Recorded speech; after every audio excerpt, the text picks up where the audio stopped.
Ak poznáš niekoho, kto sa dusí zasratým kašlom, ukáž mu toto.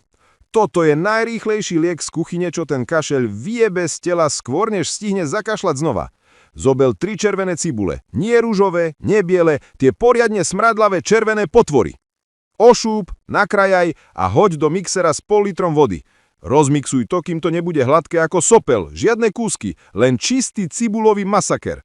Keď to máš, predseď tú hnusnú kašovitú zmes a nalej len tekutinu do pohára, neplný, polovicu stačí.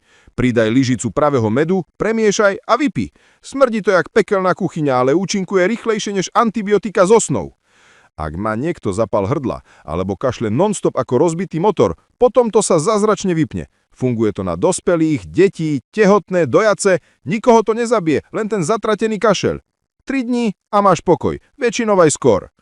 Sleduj ma, ak chceš vedieť, ako z kuchyne spraviť dojebané laboratórium zázrakov, čo vylečí aj tvoje plúca z pekla.